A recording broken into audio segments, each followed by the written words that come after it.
Je suis Claire Debru, technicienne à l'OS Mouton Charolais, donc l'organisme de sélection de la race. Jean-Marie Guyot, je suis éleveur en Côte d'Or.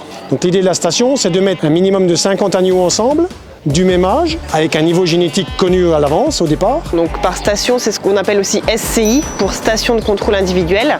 L'objectif, c'est d'exprimer leur potentiel génétique maximum. Ce qu'on recherche, c'est d'avoir des animaux qui font une croissance élevée et qui mettent du muscle sans mettre trop de gras. On gomme l'effet milieu, on gomme l'ensemble des caractères qui peuvent faire varier la croissance et le potentiel de l'agneau, en les regroupant tous et en les comparant les uns par rapport aux autres. On fait rentrer 2 bandes mi-avril pour ceux qui sont nés en janvier. Et la bande 2, on les fait rentrer mi-mai, c'est nos agneaux qui sont nés en mois de février. Et puis après, il y a le tri qui est effectué. Et on en sélectionne à peu près 130 par an, donc sur les 2 bandes. Après les 15 jours d'adaptation, on va peser les agneaux 2 jours de suite. Et ensuite, on va augmenter progressivement l'alimentation sur toute la phase de contrôle. Ensuite, 4 semaines après, on est en mi-contrôle. Donc là, pareil, on refait une pesée et on fait aussi des échographies. Et on mesure l'épaisseur de noix de côtelette et l'épaisseur de gras dorsal.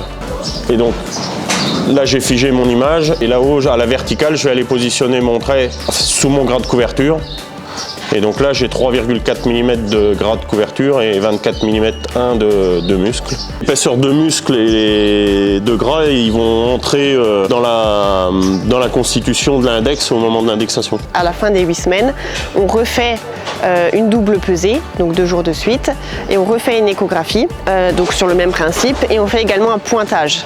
On va chercher sur chacun plusieurs informations qui nous permettent de les hiérarchiser. Donc on a pas mal de données, on a des données de pesée, des données d'échographie, les données de pointage et ça va nous sortir des index. Donc on a l'index conformation, on a l'index gras, on recherche des animaux qui mettent pas trop de gras. L'index croissance et l'index PAT, donc PAT c'est poids H-type, c'est la croissance ramenée à H-type. Et ensuite on a un index de synthèse qui prend en compte en fait tous ces index élémentaires. On élimine en dessous ceux qui sont les moins bons, puis après on les propose à la vente. On élimine 20% minimum et les 80% restants, les meilleurs du coup de la bande, ils sont qualifiés RD. 40% des meilleurs restent qualifiés RDM.